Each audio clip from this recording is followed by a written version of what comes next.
교사라는 제목으로 오늘 대흥교회 교육부서 헌신 예배를 함께 드리려고 합니다. 대흥교회 우리 교사님들께 하나님께서 어떤 말씀을 주시길 원하실까 별로 어렵지는 않았어요. 왜냐하면 하나님 참 기뻐하신다. 그리고 참 아름답다. 소중하다. 귀하다. 좋다. 그런 마음이 참 많이 들었습니다. 영상에서도 보셨지만 또 거의 10년, 20년 정말 장기 근속 교사님들이 참 많으십니다. 종신제는 제가 선언한 게 아니고 전통입니다. 네. 그래서 20대 교사님들은 기대하시면서 같이 가시면 좋을 것 같습니다.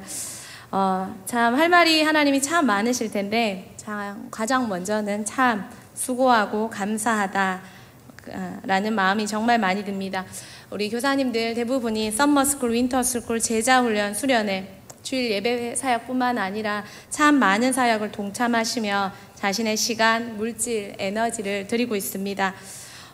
오늘 교사님들과 하나님 앞에서 나누고 싶은 말씀 첫 번째는 교육의 가장 큰 도구는 자기 자신이라는 것입니다. 자신을 훈련하지 않으면 교육은 이루어질 수 없습니다. 수학교사는 수학을 잘 가르치면 되고 영어교사는 영어를 잘 가르쳐야 하지만 복음을 가르치는 우리는 우리 인생이 그 복음의 증거가 되어야 되기 때문에 나를 가르치고 훈련시키지 않고서는 교육을 할 수 없습니다. 또 두 번째 여러분과 나누고 싶은 말씀은 또 다른 교사를 우리는 이제 남겨야 한다는 것입니다. 오늘 이 두 가지를 가지고 주제를 가지고 여러분과 말씀을 나누겠습니다. 첫 번째, 교육의 도구는 자기 자신입니다. 그러므로 우리는 어떤 교사의 모습으로 서 있어야 할지, 대흥교회 교사로서 갖출 자질은 어떤 것이 있는지 오늘 그 교사의 자질 세 가지를 교사의 자질을 한번 나누고자 합니다. 첫 번째입니다. 우리 같이 한번 읽어보겠습니다. 사람의 가치를 아는 교사. 옥하는 목사님의 광인론이라는 것이 있습니다. 옥하는 목사님의 제자훈련 코스에 들어가면 첫 번째 주제 강의입니다. 그리고 가장 중요한 강의입니다. 옥하는 목사님은 자신을 흠이 많은 예수 그리스도께 미친 사람으로 소개하십니다. 미치지 않으면 예수의 제자가 될 수도 없고 길러낼 수도 없다는 말입니다. 사도 바울도 베스도에게 이런 소리를 들었습니다. 바울아, 내가 미쳤도다. 하나님의 사명을 감당함에 있어서 세상도 미쳐야 뭔가를 이루어냅니다. 자수성가하신 많은 분들이 미친 그 일에 주신 사역에 미친 사람들입니다. 우리는 예수에게 미쳐야 합니다.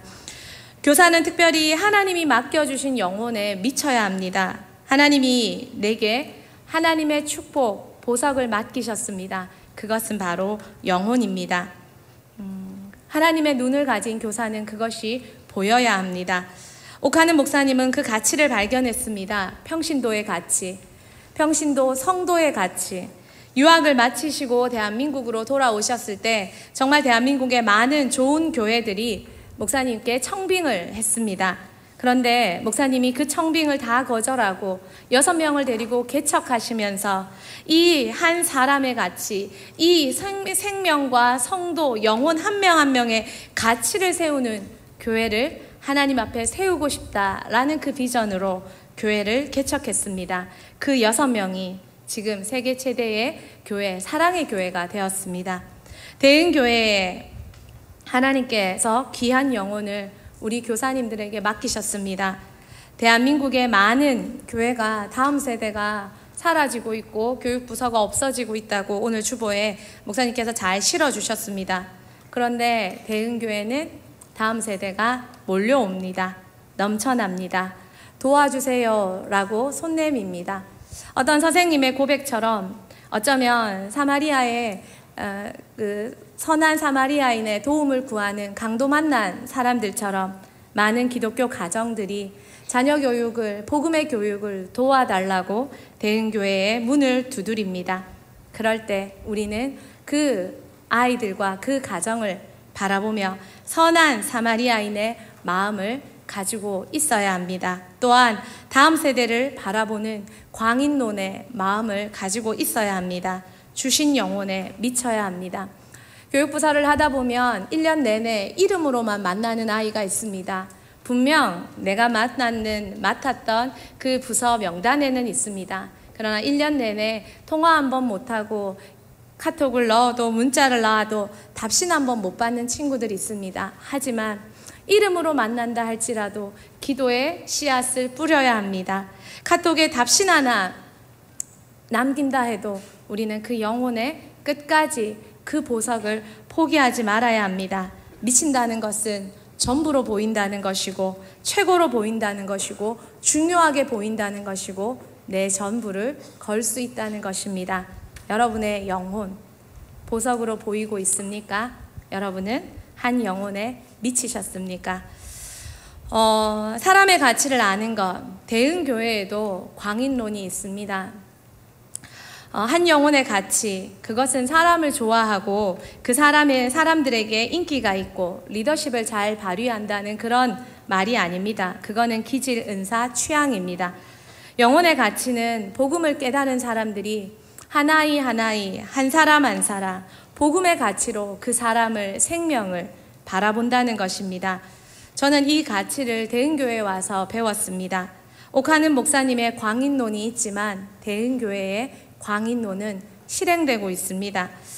하나님의 창조물인 사람이 복음을 만나서 하나님이 내게 주신 그 가치를 발견할 때 그 사람은 그냥 사람이 아니라 영혼이 됩니다. 한 영혼. 하나님은 절대 한 영혼을 가벼이 여기지 않으셨습니다. 예수님은 사마리아 수가성의 한 여인 때문에 그 땡볕 더운 날 수가성까지 걸어가서 그 여인 하나를 만났습니다.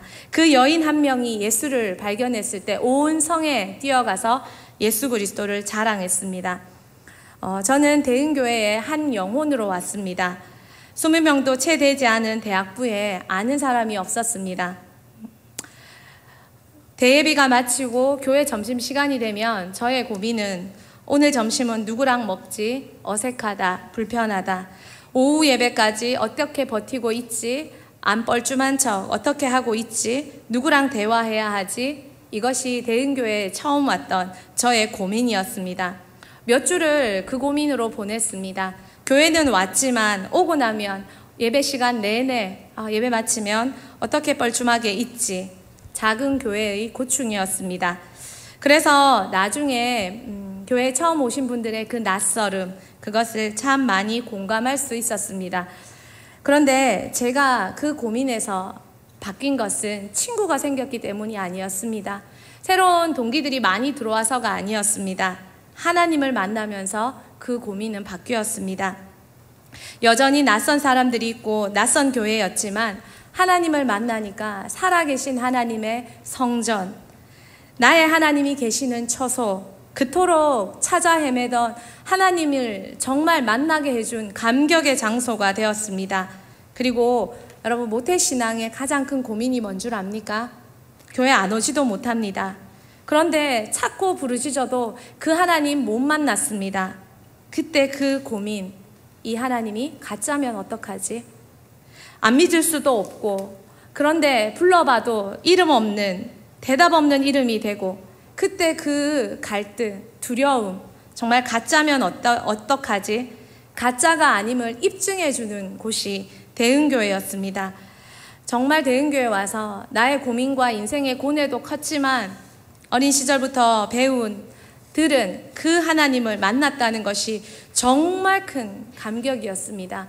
근데 놀라운 사실은 하나님을 만나고 정말 기도에 빠지자 대흥교회가 저를 주목하기 시작했습니다.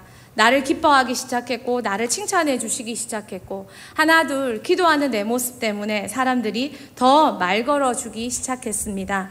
저의 시작은 대흥교회 한 영혼이었습니다. 낯설은 한 사람, 한 아이. 그런데 정말 하나님을 만나게 해주시고 많은 사람의 사랑의 빛을 지게 해주셨습니다. 저는 그런 생각을 할 때가 있습니다. 나 때문에 대흥교회가 덕을 본 건 아닐까? 이런 생각을 가끔 해볼 때가 있었습니다. 그런데 최근 더 많이 깨달아지는 것은 내가 대흥교회에 가장 큰 빛을 졌다. 담임 목사님 내외의 사랑, 부목사님들의, 부교육자분들의 사랑, 그리고 부족한 사람을 많은 성도님들이 믿고 또 이야기 나눠주시고 섬겨주시고 사랑해주시고 때로는 순종해주시고 너무 많은 한 분 한 분 빚지지 않은 분이 없다. 정말 많은 빚을 졌구나. 제가 대흥교회의 한 영혼이었고 한 영혼에 대한 사랑을 경험하고 배웠습니다. 그래서 누가 가르쳐주지 않아도 저절로 한 영혼에게 집중하게 되었습니다. 한 영혼이 살아나면 어떤 일이 일어나는지 내 인생과 내 주변의 많은 사람들을 통해서 배우고 경험했습니다. 그래서 한 영혼에게 집중하지 않을 수 없고 사랑하지 않을 수 없습니다. 저는 저의 생각에는 사랑의 교회 광인론보다 대흥교회 광인론이 더 세고 더 실제적이고 더 강하지 않을까 그런 생각을 해봅니다. 앞서 간증하신 많은 우리 부장 집사님들 그리고 또 다이비드의 또 부장 집사님, 예꿈 예담의 부장 집사님들 10년 이상, 20년 이상 대흥교회에서 또 이전 교회에서 계속해서 영혼 사역을 하시던 정말 우리 많은 선생님들 정말 그 한 영혼의 가치를 붙잡고 씨름하시는 그분들의 그 모습 속에서 하나님께서 그 가치를 맛본 자들이 그렇게 살 수밖에 없는 복된 인생을 대흥교회를 통해 펼치고 계십니다. 예전에 그 장면이 기억납니다. 교회 잠시 나왔던 친구가 조금 다쳤습니다. 선생님은 정말 허둥지둥 담임 목사님께 달려가서 목사님 신방을 꼭 가주셔야 합니다 라고 주장하셨습니다. 그런데 목사님은 그 아이가 아니라 그 한 아이를 위해서 요청하는 그 교사의 모습을 보고 가자 하시면서 가셨던 그 뒷모습이 생생히 기억에 남습니다. 한 영혼에 대한 가치, 그 가치를 붙잡고 지금도 사역하는 곳 대흥교회는 정말 다릅니다. 동의하면 아멘. 네, 그렇습니다. 정말 다릅니다. 사람들이 자녀 출산의 순간 사진 찍고 기억하고 기념하고 어떤 분은 울었다고까지 말씀하시는 이야기가 기억에 남습니다. 저에게 그런 기억은 없지만 한 영혼이 대흥교회의 한 영혼이 성령님을 처음 만나 그 감격에 눈물 적시는 그 황홀한 모습은 제 머릿속에 너무나도 많이 필름처럼 남아 있습니다. 그 기억이 너무 아름답고 황홀합니다. 행복합니다. 한 영혼이 예수를 만나면 놀라운 기적이 일어납니다. 여러분에게 주신 영혼, 맡기신 아이, 한 영혼, 예수 만날 때 어떤 일이 일어날지 기대해 보십시오. 그 영혼이 예수님을 만나면, 하나님을 만나면 놀라운 기적이 일어납니다. 최고의 인생이 됩니다. 교사는 주신 영혼에 미친 사람입니다. 하나님 만나면 놀라운 기적이 일어나고 놀라운 역사가 일어나고 그 하나이 때문에 한 가정이 교회에 와서 지금은 어엿한 한 가문을 이루어서 대흥교회에 뿌리 내리고 있는 가정들이 얼마나 많이 있는지를 모릅니다. 영혼에 미치셨습니까? 대흥교회 그 한 영혼의 맛에 여러분 맛보셨습니까? 교사는 사람의 가치, 한 영혼에 미친 사람입니다. 두 번째 여러분과 나누고 싶은 말씀은 교사는 잘 배우는 사람입니다. 에베소서 4장 13절 말씀 우리 같이 한번 읽도록 하겠습니다. 우리가 다 하나님의 아들을 믿는 것과 아는 일에 하나가 되어 온전한 사람을 이루어 그리스도의 장성한 분량이 충만한 데까지 이르리니. 교사는 교사 이전에 학생이어야 합니다. 배울 줄 알아야 합니다. 배우지 못하면 성장이 없습니다. 학생에게 줄 것도 없습니다. 그래서 만나면 과자 하나 주고 맹숭맹숭하고 할 말 별로 없고 먹고 나면 할 말 없고 또 눈만 보고 있다가 놀고 나면 할 말 없고 교사는 끊임없이 복음으로 배우고 성장하고 변화되고 전해줄 복음이 많아야 합니다. 교사는 끊임없이 자라야 합니다. 첫 번째는 치유되어야 합니다. 히브리서 12장 15절 말씀 우리 같이 한번 읽도록 하겠습니다. 너희는 하나님의 은혜에 이르지 못하는 자가 없도록 하고 또 쓴뿌리가 나서 괴롭게 하여 많은 사람이 이로 말미암아 더럽게 되지 않게 하며. 교사는 영혼을 만지는 사람입니다. 쓴뿌리가 제거되어야 합니다. 쓴뿌리가 없는 인생은 없습니다. 쓴뿌리가 많아 영혼 사역 못하겠습니다 라는 말도 월권입니다. 하나님은 어쩌면 나의 쓴뿌리를 제거하기 위해 나를 영혼 사역자로, 교사로 부르셔서 그 작업을 하시는 수도 있습니다. 중요한 건 내가 영혼 사역하며 나에게 발견된 그 쓴뿌리를 가지고 하나님 앞에 씨름하며 그것을 제거해 나가는 성장을 해 가야 한다는 것입니다. 영혼 사역을 하면 정말 많은 쓴뿌리가 드러납니다. 감정의 쓴뿌리, 생각의 쓴뿌리, 나의 영적인 쓴뿌리, 그런 많은 삶의 잘못된 왜곡들. 그런데 이것을 잘 해결하면 정말 멋진 교사가 될 수 있습니다. 하나님은 우리의 영혼의 치유를 위해 우리를 교사로 부르셨고 영혼을 맡기시는 도전을 하시고 계십니다. 발견하면 치유하면 됩니다. 온전을 향해 나아가는 존재로 회복되고 변화되는 것이 우리의 사명입니다. 발견되었을 때 치유하지 않고 두는 것은 직무유기입니다. 영혼 사역을 하면서 참 많은 사람들이 이런 말을 합니다. 하기 싫어요. 못하겠어요. 나는 재능이 아니에요. 못하겠어요 라고 말할게요. 바로 그 자리에 여러분의 쓴뿌리가 있는 자리입니다. 왜 복음을 가진 사람과 복음을 가진 사람이 만났는데 영적인 아름다운 만남의 축복이 스파크가 일어나지 않을까요? 여러분 속에, 그들 속에 쓴뿌리가 그 만남을 방해하고 있다는 걸 우리는 발견해야 합니다. 사명은 내가 붙잡고 말고가 아니라 부르심입니다. 부르심을 달려가지 못하도록 거절하도록 만드는 그 자리에 쓴뿌리가 있습니다. 왜 사명, 그 소중한 사명을 거절하게 만들까요? 교사 자신을 향한 하나님의 선하심을 믿으십시오. 그리고 여러분의 그 사명을 거절하게 만드는 그 쓴뿌리의 자리에서 반복되지 말고 반복하지 말고 하나님 앞에 나아가 하나님, 이 사명을 거절하는 나의 가문의 쓴뿌리, 내 영혼의 쓴뿌리, 내 성격의 쓴뿌리, 내 감정의 쓴뿌리, 정신의 쓴뿌리, 자세의 쓴뿌리, 이거를 뽑아달라고 말하면서 영혼 때문에, 사명 때문에 더 성장할 줄 아는 우리가 되었으면 정말 좋겠습니다. 헨리 나우헨의 상처 입은 치유자의 한 대목이 있습니다. 한번 읽어주시겠습니까? 고통받고 있는 사람과 유대감을 가진다는 것은 우리가 경험한 아픔에 대해 상대방에게 이야기해야 한다는 것을 의미하지 않는다. 오히려 자신의 아픔을 이야기한다는 것은 고통을 겪고 있는 사람에게 별로 도움이 되지 않을 때가 많다. 그래서 상처받은 치유자는 자신이 겪은 상처를 이야기할 필요 없이 고통을 겪고 있는 사람의 이야기를 들어줄 수 있는 사람을 말한다. 우리가 고통스러운 기분을 통해 살아왔기 때문에 우리의 경험을 언급하지 않아도 고통받는 상대방에게 매우 친절하고 사랑하는 마음으로 들어줄 수 있는 것이다. 상처는 또 다른 누군가를 안아줄 수 있는 넉넉한 마음이 됩니다. 제 한 친구가 남자친구와 연애를 하다가 그날 밤에 헤어지고 집으로 돌아왔습니다. 그런데 그날 밤 돌아가는 길에 그 남자친구가 교통사고로 생을 마감했습니다. 저의 친구는 아무것도 모르고 다음날 학교로, 직장으로 등교를 했습니다. 그런데 학교에서 자기가 가장 싫어하는, 사이가 좋지 않은 한 여자 선생님, 나이 많은 여자 선생님이 자기에게 다가왔습니다. 그 여자 선생님은 남편을 교통사고로 잃은 분이었습니다. 그분이 말했습니다. 이 학교에서 이 슬픈 소식을 너에게 전해줄 수 있는 사람은 나밖에 없다. 그 슬픈 소식을 제 친구에게 전해줬고 그 선생님은 한참을 안고 아무 말 없이 그렇게 말해줬습니다. 네 맘 안다. 네 맘 안다. 예수님은 상처받으려고 이 땅에 오셨습니다. 그것을 우리는 체휼이라고 말합니다. 히브리서 4장 15절 말씀입니다.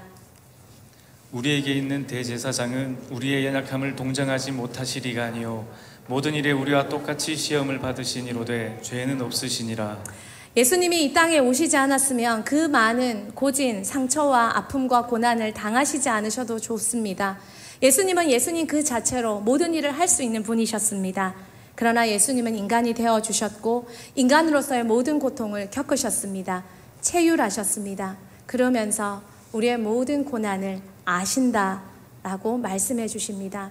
고난은 상처 입은 누군가의 마음을 알게 해주는 통로가 됩니다. 하지만 이 고난, 이 상처가 치유되지 않으면 또 다른 누군가를 찌르는 가시가 됩니다. 아이들이 아이들이 성령님을 만나고 변화되는 모습은 황홀합니다. 그런데 가장 끔찍한 모습이 뭔 줄 아십니까? 내 안에 상처, 치유되지 않은 상처가 그 아이를 찌르는 모습입니다. 그 아이에게 상처가 내가 되는 광경을 보는 것입니다. 그건 정말 슬프고 끔찍하고 교사로서 그렇게 되기 싫은 장면입니다. 그런데 그렇게 되기 싫다고 외면하고 도망쳐도 상처가 치유되지 않고 뽑히지 않는 한 나는 또 다른 누군가에게 끊임없이 상처가 되는 존재로 남아있을 수밖에 없습니다. 치유되셨습니까? 여러분의 상처를 뽑아내셨습니까? 하나님이 그 상처를 통해 내게 하시고자 하시는 일은 무엇이겠습니까? 상처 없는 사람들은, 상처를 모르는 사람들은 함부로 말하는 것들이 있습니다. 그러나 상처를 공감하는 사람들은 참아하지 못하는 많은 이야기가 있습니다. 또 말하지만 말끝에 담겨있는 깊은 사랑이 있습니다. 그러나 중요한 것은 치유되어야 한다는 것입니다. 부모든 교사든 영혼 사역자는, 영혼을 대하는 자는 복음 앞에 먼저 치유받아야 합니다. 치유받아야 할 곳을 여러분은 알고 계십니까? 교사는 상처 입은 치유자가 되어야 합니다. 이 시대 상처 입은 사람이 너무 많습니다. 특별히 다음 세대는 다음 세대 전체가 모두 그들의 인생을 세상과 문화와 전부 박탈당하고 강도 맞고 강탈당한 상처 입은 세대 같습니다. 그들은 진리를 잃어버렸고 모든 소중한 좋은 가치들을 다 잃어버린 강도 만난 세대가 되어버렸습니다. 그들이 대흥교회 문을 두들깁니다. 여러분, 치유받고 기다리고 계셔야 합니다. 그들의 손을 잡고 함께 치유로 나아가야 합니다. 교사는 상처 입은 치유자가 되어 주어야 합니다. 두 번째입니다. 교사의 바른 자세는 같이 읽겠습니다. 바른 양육을 받고 있습니까? 바울은 참으로 가르치기에 열심인 사람이었습니다. 그는 나았지만 또한 기르기도 열심이었습니다. 데살로니가전서 2장 7절에서 8절 세 번역으로 우리 같이 한번 읽도록 하겠습니다. 물론 우리는 그리스도의 사도로서 권위를 주장할 수도 있었습니다. 그러나 우리는 여러분 가운데서 마치 어머니가 자기 자녀를 돌보듯이 유순하게 처신하였습니다. 우리는 이처럼 여러분을 사모하여 여러분에게 하나님의 복음을 나누어 줄 뿐만 아니라 우리 목숨까지도 기쁘게 내줄 생각이었습니다. 그것은 여러분이 우리에게 사랑을 받는 사람이 되었기 때문입니다. 사랑하기 때문에 사도 바울은 낳고 돌아섬이 아니라 유순한 유모가 자녀를 돌보듯이 그 자녀를 길러주었습니다. 바울은 성실하게 그들을 권면했고 위로했고 경계했습니다. 바울은 복음으로, 아버지의 마음으로 낳고 끝까지 돌보고 길렀습니다. 그는 그 영혼의 아버지였기 때문입니다. 고린도전서 4장 25절 말씀입니다. 같이 읽겠습니다. 고린도전서 4장 25절 말씀입니다.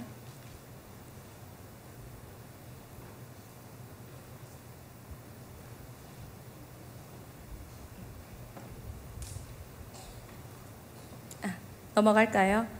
예, 그렇습니다. 아버지가 자녀를 기름같이 그 자녀를 길러주고 일만 스승은 많으나 아비는 없다고 사도 바울은 말합니다. 교사는 아버지가 되어 주어야 합니다. 낳아야 하고 가르쳐야 하고 양육해 주어야 합니다. 물론 좋은 가정이 있습니다. 부모들은 그들을 위해 많은 것을 애쓰고 노력합니다. 그러나 어느 아이도 교사가 필요 없는 아이를 본 적이 없습니다. 교사는 교사로서 낳고 그들을 또 다른 방면에서 기르고 양육해야 합니다. 양육은 주의 교양으로 해야 가능합니다. 해보면 압니다. 양육은 잘 듣고 잘 놀아주고 만나주고 먹여주고 사랑해주고 그래야만 잘 듣게 됩니다.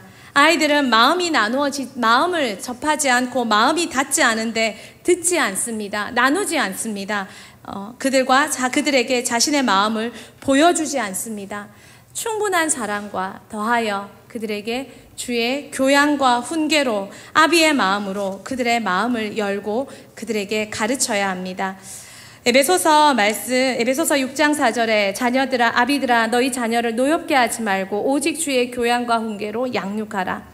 특별히 대흥교회는 더욱더 수준이 높아져 가는 것을 경험합니다. 우리의 선교지는 지금 여기입니다. 대한민국 달서구 월성동의 대흥교회가 지금 우리의 선교지입니다. 우리는 여기에 교사입니다. 우리는 여기에 선교사입니다. 이 땅의 다음 세대를 만나고 있습니다. 이 땅의 다음 세대에게 툭툭 던지는 말도 필요합니다. 아무 말 없이 데려가서 먹이는 음식도 필요합니다. 그들에게 보여주는 사랑의 열정과 가슴도 필요합니다. 그러나 주의 교양과 훈계로 지속적으로 그들에게 가르쳐야 할 말씀도 필요합니다. 교사의 최고의 수혜는 우리 송명순 집사님 말씀하셨지만 이선정 집사님 말씀하셨지만 성장하는 나를 만나는 것입니다. 아이들을 가르치기 위해 전인격적인 성장과 균형을 갖추어야만 아이들이 먹을 수 있는 이유식을, 때로는 죽을, 때로는 밥을 사랑하기 때문에 그것들을 먹여줄 수 있습니다. 능수능란해질 수 있습니다. 사명을 가졌기 때문에, 사랑하기 때문에 그 아이들을 양육하기 위해서 우리는 그 아이들을 돌봐야 한다는 것입니다. 이렇게 돌볼 때 내가 성장하는 건 부차적인 기쁨이지만 하나님은 그런 기쁨을 나에게 주셨습니다. 여러분은 오늘도 여러분의 영혼이 먼저 교육되고 있고 성장하고 있습니까? 교사의 사명, 바른 자세, 세 번째는 이것입니다. 우리 같이 한번 읽겠습니다. 훈련받는 중입니까? 훈련받는 중이십니까? 마태복음 28장 20절 말씀 같이 읽겠습니다. 내가 너희에게 분부한 모든 것을 가르쳐 지키게 하라. 볼지어다 내가 세상 끝날까지 너희와 항상 함께 있으리라 하시니라. 예수님은 우리에게 말씀하셨습니다. 가르쳐 지키게 하라. 가르쳐 지키는 수준은 훈련될 때 가능합니다. 가르치는 것이 반복되어서 지키는 수준까지 나아가는 것이 훈련입니다. 그런데 훈련은 아무나 할 수 없습니다. 가르치는 것은 뜨문뜨문 누군가 왔다 갔다 할 수도 있겠지만 훈련은 훈련된 자만이, 확신에 거함으로 훈련된 자만이 해줄 수 있는 것이 훈련이요, 좋은 코치가 필요합니다. 손흥민 선수에게 아버지는 좋은 코치였습니다. 아버지는 결코 뛰어난 유능한 선수였다고 말할 수 없습니다. 아버지 자신도 자신이 이류 선수였다고 말합니다. 그러나 아버지는 선수로서의 실패를 자신에게 훈련했습니다. 공을 더 잘 다루기 위해서, 더 능수능란하게 다루기 위해서, 또 하체를 보강하기 위해서, 근력 운동을 잘하기 위해서 아버지는 자기 몸을 가지고 실험했습니다. 그리고 아버지는 그 훈련, 연마된 훈련을 가지고 아들에게 가르쳤습니다. 그 최고의 훈련이, 최고의 코치가 최고의 선수를 길러냈습니다. 아버지의 최고의 훈련은 아들을 세계 최고의 축구 선수가 되게 했습니다. 또 그 훈련으로 지금 제2, 제3의 손흥민을 키워나가는 역할을 아버지는 하고 있습니다. 자신은 축구로 빛을 보지 못했지만 열심히 훈련돼서 훈련된 사람이 되어 훈련된 사람이 키워낼 수 있는 훈련된 선수를 만들어냈습니다. 대흥교회에 이런 훈련된 교사들이 너무 간절히 많이 필요합니다. 또 다른 아이들, 영적인 손흥민 같은 영적 선수들이 필요합니다. 여러분 자신은 훈련되고 있습니까? 교사로 오셨습니다. 교사로 오기 위해 우리는 해야 할 일들이 너무 많습니다. 새벽 기도도 아이들을 시켜야 하고, 교사 기도에도 참석해야 되고, 많은 시간을 들여야 되고, 헌신해야 되고, 가장 큰 고통은 내가 교사인데 라는 그 한마디가 가면 안 될 장소를 가지 못하게 하고, 하면 안 되는 일을 또 한 번 멈추게 만듭니다. 훈련받도록 교사라는 직분은 우리를 지켜줍니다. 그리고 그것이 요구하는 것은 훈련된 바로 나의 삶입니다. 훈련되고 있습니까? 훈련받고 있습니까? 여러분, 훈련된 사람들은요, 다릅니다. 훈련된 사람들은요, 먼저 단단한 음식을 먹을 줄 아는 사람들입니다. 사람들을 상대하다 보면 기분에 맞춰 말해줘야 할 사람이 있습니다. 알아듣기 좋게, 좋은 상태로 좋은 표현을 골라서 말할 때 10마디 중에 1마디를 골라 말해줘야 하는 사람들이 있습니다. 그런 사람들은 결코 훈련된 사람들이 아닙니다. 단단한 음식을 먹을 줄 알아야 합니다. 기분에 맞춰주는 말, 상황에 맞춰주는 말, 알아듣기 좋게 하는 말, 그리고 절대 건드리면 안 될 곳을 건드리면 안 되는 그 대화를 선택해야만 하는 사람들은 연약한 자들입니다. 치유받아야 할 자들입니다. 그러나 훈련된 사람들은 어떤 말도, 어떤 상황도 하나님의 진리가 숨어 있는 것은 다 들을 수 있고, 배울 수 있고, 받을 수 있고, 배움의 기회를 놓치지 않는 사람들입니다. 어떤 강사님을 만났습니다. 에이, 저분 오늘 좀 너무 씨다? 그때부터 은혜가 안 되십니까? 그분이 셀 수도 있습니다. 그러나 여러분은 생각해야 됩니다. 교사라면 내가 단단한 음식을 먹을 줄 아는가? 오늘 제 설교는 어떻습니까? 마음에 좀 드십니까? 알아듣고 계십니까? 여러분이 어떤 상황에서도 정말 단단한 음식을 받아 먹을 줄 아는 사람, 그 사람이 훈련된 사람입니다. 또한 훈련된 사람은 확신에 거함으로 요동치지 않는 사람입니다. 복음의 확신에 거함으로, 부르신 사명의 확신에 거함으로, 감정 따라, 기분 따라, 상황 따라, 상태 따라, 못해요, 안 할래요, 하기 싫어요, 1년마다 목회자 찾아가고 1년마다 목회자 찾아가고, 그런 사람이 아닙니다. 부르신 하나님 앞에서 정말 내 자리라고, 부르신 분이 하나님이라고 확신하시면 하나님이 스탑할 때까지 그 자리를 지킬 줄 아는 사람이 훈련된 사람입니다. 저 역시 그런 과정을 많이 거쳤습니다. 불편해서 못하겠어, 이건 진짜 내가 못하는 일이고 내가 하면 민폐인 것 같고, 정말 많은 생각이 스쳐 지나가는 순간이 얼마나 많았는지 모릅니다. 그런데 제가 한 가지 결단했습니다. 이렇게 부족하고 모자란 사람 세워주시는 것이 1000배, 10,000배, 100배 은혜다.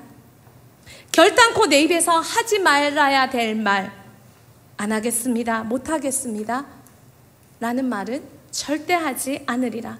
그만두겠습니다 말은 나가라, 그만해 라고 하실 수는 있지만 내 입에서부터 절대 월권하지 않으리라.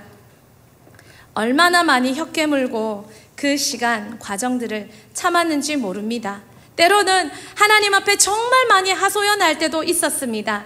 그럴 때 하나님은 가끔 저를 잠시 며칠 특별한 방법으로, 하나님의 특별한 상황으로 쉬게 해주신 적은 있습니다. 하지만 하나님이 말하지 않은 말을 감히 내가 하지 않는 그 약속을 지켜갈 때 사명이 얼마나 귀하고 소중하고 장엄한 엄중한 부르심이라는 걸 더 많이 느껴가고 있습니다.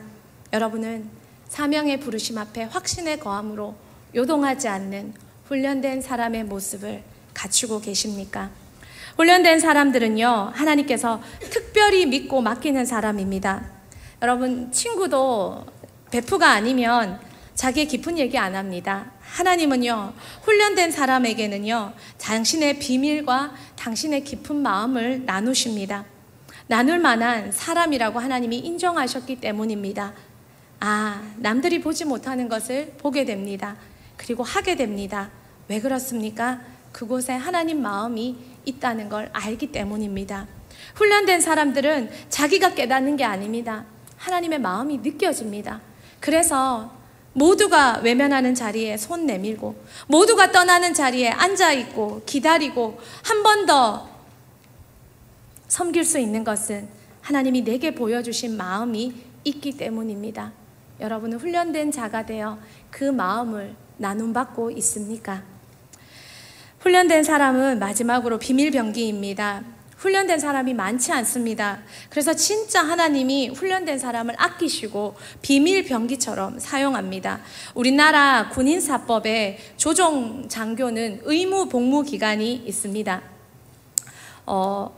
사관학교를 졸업하고 이 조종 장교는 15년을 근무해야 합니다. 비행훈련, 조종 중 또 위험 상황이 발생하면 이 조종사, 조종장교는 비행기를 버리고 낙하산을 타고 재빨리 탈출해서 자기 목숨을 살려야 합니다. 왜냐하면 사람의 목숨이 소중한 것도 있지만 이 조종사 한 명을 길러내기 위해 많은 시간과 돈이 들기 때문입니다. 사진이 있지요. 조종사 한 명을 키워내기 위해 7년 6개월이라는 시간이 듭니다. 그런데 더 많이 드는 건 돈입니다. 109억의 훈련 비용이 한 사람에게, 전투기 조종사에게 듭니다. 이만큼 투자하기 때문에 의무 복무 기간이 15년, 또 사관학교를 나오지 않은 사람은 13년으로 지정되어 있습니다. 하나님 앞에 훈련된 사람은 조종사보다 더 소중한 비밀병기입니다. 그 사람에게는 어떤 영혼을 맡겨도 영혼이 변화되고 변화되는 걸 넘어 제자가 됩니다. 이 사람은 바로 하나님 앞에 날카로운 새 타작 기계입니다. 무엇이든 감당할 수 있습니다. 이런 사람은 하나님 앞에 특수부대입니다. 어디든 갈 수 있습니다. 무슨 일을 시켜도 할 수 있습니다. 하나님이 굳이 설명 안 해줘도 합니다. 따릅니다. 훈련된 교사는 바로 이런 가치가 있는 사람입니다. 고린도전서 9장 25절 27절에 이런 말씀이 있습니다. 우리 같이 한번 보도록 하겠습니다. 이기기를 다투는 자마다 모든 일에 절제하나니 그들은 썩을 승리자의 관을 얻고자 하되 우리는 썩지 아니할 것을 얻고자 하노라. 내가 내 몸을 쳐 복종하게 함은 내가 남에게 전파한 후에 자신이 도리어 버림을 당할까 두려워함이로다. 사도 바울은 정말 이런 사람이 되었습니다. 그리고 그 생명의 관을 얻기 위해 자신이 이미 하나님의 어떤 기준선을 넘은 존재임에도 불구하고 끊임없이 자신을 쳐서 복종시키며 하나님의 비밀 병기로 끝까지 쓰임받기를 애썼습니다. 그렇게 자신을 훈련했을 때 하나님은 정말 사도 바울을 진짜 소중한 하나님의 사람으로 비밀 병기로 정말 아끼며 사용했습니다. 순교의 제물 아무나 할 수 있을까요? 지금 나는 내 자존심에도 못 죽습니다. 나의 가족 앞에서도 죽지 못합니다. 나의 감정에도 못 죽습니다. 작은 욕구에도 죽지 못합니다. 그런 우리가 생명이 걸린 복음으로 나아갈 수 있는 존재가 될 수 없습니다. 사도 바울은 매 순간 죽음을 경험했습니다. 그리고 그 죽음 앞에 복음으로 승리하며 나아갔을 때 하나님은 그를 최고의 당신의 비밀 병기로 평생을 의무 복역 기간으로 그를 사용하셨습니다. 여러분 교사이십니까? 치유되고 양육받고 훈련까지 나아가는 그 수준에 도달해야 합니다. 이 세 가지는 끊임없이 반복됩니다. 동시다발로 이루어지기도 합니다. 순차적으로 이루어지는 사람은 그리 많지 않습니다. 동시다발로 이루어질 때 우리는 이 치유를, 때로는 양육을, 때로는 훈련을 하나님의 배에 가며 자신을 만들어서 정말 최고의 하나님 나라의 비밀병기로, 최고의 훈련된 코치로, 하나님이 사용하시는 특별한 사람으로, 특별한 교사로, 우리 대은교회가 잘 쓰는 A급 교사로 정말 자신을 만들어갈 줄 알았으면 좋겠습니다. 대은교회 교사님들, 조정사보다 더 훈련된 하나님의 나라의 비밀병기가 되어 대한민국과 통일한국과 열방의 다음 세대까지 책임질 수 있는 대은교회가 되는데 여러분이 핵심 멤버가 되기를 간절히 소망합니다. 둘째는, 여러분에게 드리고 싶은 큰 주제 둘째는 또 다른 교사를 남기고 있습니까? 입니다. 포도나무의 열매는 포도송이가 아니라 또 다른 포도나무입니다. 같이 한번 읽어볼까요? 포도나무의 열매는 포도송이가 아니라 또 다른 포도나무입니다. 대은교회는 선교사 양성훈련 양성소가 되어야 합니다. 실무자가 필요합니다. 많은 임상을 가진 실무자가 필요합니다. 이민수 집사님, 또 많은 그 연배의 집사님들, 20살부터 지금까지 쉬지 않고 어려운 기간 가운데 교육부서 교사로 현석 집사님 말씀하신 대로 정말 목자와 많은 세상의 사역과, 그럼에도 불구하고 주일날 아침 가장 빠른 시간에 교회로 달려와서 아이들을 맞이하며 아이들과 똑같이 8시 20분에 기도회를 가지고 9시에 예배를 드리고 분방 공부를 하고 11시에 또 예배를 드리고 지금은 점심시간에 또한 아이들 제자훈련까지 하고 오후 예배까지 드리고 이 자리에 앉아 있습니다. 가장 바쁜 일과를 주일날에 드립니다. 그런데 이런 실무자가 더 많이 필요합니다. 임상을 가진 젊은 전문가, 젊은 세대의 영혼 사역자가 더 많이 필요합니다. 현재 교육부서는 청년 교사들이 점점 더 많아지고 있습니다. 제자비전 졸업생과 잘 성장한 공교육 졸업생들이, 젊은 세대가 대거 졸업하면 거의 대부분이 교육부서로 들어갑니다. 왜요? 영혼 사역을 배워야 되기 때문입니다. 배우지 않고서 할 수 있는 사역은 아무것도 없습니다. 의대를 6년을 공부합니다. 다른 어떤 학과보다도 정말 많이 공부하고 열심히 공부합니다. 그러나 의대든 간호대든 임상을 경험하지 않으면 그 학문은 실용 학문이기 때문에, 실제적이어야 되기 때문에 아무 가치가 없습니다. 인턴이 되고 레지던트가 되고 그 과정을 거쳐낼 때 정말 환자를 도울 수 있는 의료인이 되는 것처럼, 아무리 경건 생활을 하고 거룩하게 자라오고 내 기도를 해낸다 할지라도 영혼을 감당할 수 있는 그 사역을 배우지 않으면 영혼을 감당할 수 있는 교사로 설 수 없습니다. 우리는 지금 새로운 도전 앞에 있습니다. 젊은 교사들이 각 교육부서마다 점점 더 그 비율이 많아지고 있습니다. 많은 교회에서는 젊은 교사들이 없다고 말하는데 우리 대흥교회는 40대, 50대만 돼도 이미 최고위층,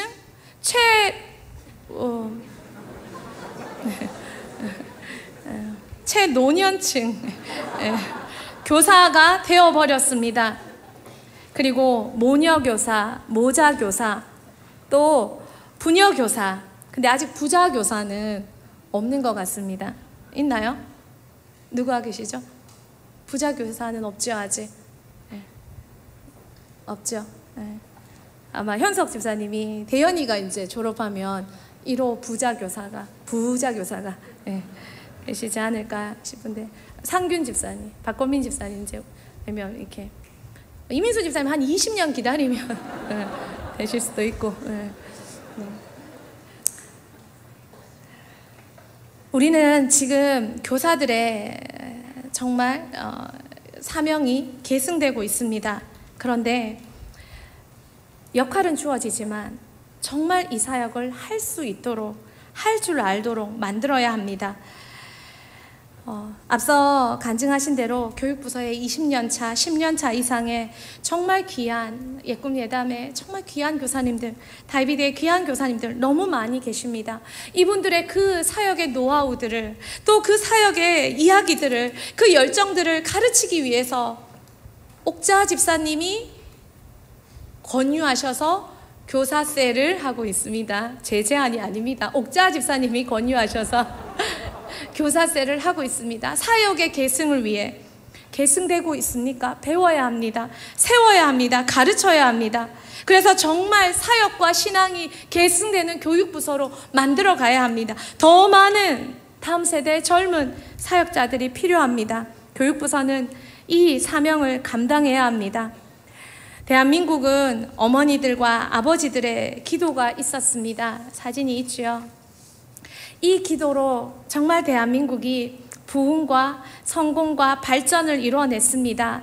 이 기도로 얼마나 많은 믿음의 인재들이 대한민국 곳곳에, 정말 각 기업의, 정치의, 교육의 곳곳에 믿음의 다음 세대들이 정말 세워져 있었고 역할을 감당했는지 모릅니다. 간증을 통해 들어보면 정말 하나님께서 많은 축복을 주셨습니다. 그런데 우리 이제는 그 축복을 한 단계 더 나아가야 합니다. 믿음의 개성은 조금 부족하지 않았나 싶습니다. 왜냐하면 각 교회마다, 전통을 가진 교회마다 전통이 박물관이 되는 현실을 맞닥뜨리고 있기 때문입니다. 정말 소망합니다. 교육부서 교사이십니까? 목자이십니까? 여러분의 자녀가 당신보다 더 강력하고 멋진 영혼 사역자가 되기를 소망합니다. 그 계승이 지금 대흥교회에 이루어져야 합니다. 고대 그리스 정치가 피타쿠스가 이런 말을 했습니다. 권력의 자리에 올랐을 때 인간 됨됨이가 드러난다. 미국 16대 대통령 에이브럼 링컨도 이런 말을 했습니다. 어떤 사람의 인간 됨됨이를 알고 싶다면 그에게 권력을 줘봐라. 저는 조금 빗대어 축복이 그게 아닐까 싶습니다. 여러분, 예수님 때문에 조금 축복 받으셨습니까? 학벌과 직업과 여러 가지 상황과 가족 구원에 조금의 축복을 맛보셨습니까? 절대 거기에 만족하지 마시고, 그것 때문에 우리 하나님과 여러분의 사명, 복음을 바꾸지 마시고, 맛본 그 사명, 그 감격, 그 축복을 붙잡고 더 큰 축복으로, 더 큰 사명으로 여러분의 사역과 계승과 여러분의 인생을 남길 수 있는 더 위대한 축복의 가문이 되기를 소망합니다. 여전히 우리는 누군가를 위해 복음으로 흘리는 눈물이 있어야 합니다. 내 자녀는 여전히 교회에 많은 축복을 받고 자라서 어느 대학 갔다가 중요한 게 아니고, 내 자녀의 눈에 대흥교회 받은 사랑이 이제는 교사가 되어 영혼 사역자가 되어 내 자녀의 눈에 영혼을 위해 흘리는 눈물이 있는지 우리는 살펴봐야 합니다. 20대 사랑하는 청년들, 여러분은 누군가의 눈물의 결과입니다. 그 결과가 여러분에게 눈물로 다시 이어지고 있습니까? 부모보다 더 나은 영혼 사역자, 교사, 내 자녀이고 내 후배이고 내 제자일 때 대흥교회는 하나님 주신 은혜의 사명, 다음 세대의 사명, 선교의 사명, 이걸 정말 잘 감당했다는 칭찬을 받게 됩니다. 대흥교회 모든 교사님들 함께 더 확장해서 이 사명 감당했으면 좋겠습니다. 대한민국의 통일한국의 열방에 지금 여러분을 기다리고 있습니다. 예수 제자로 예수 제자를 남기는 사람, 사람을 살릴 줄 아는 교사, 저와 여러분 모두가 되길 축복합니다. 우리 같이 찬양합시다.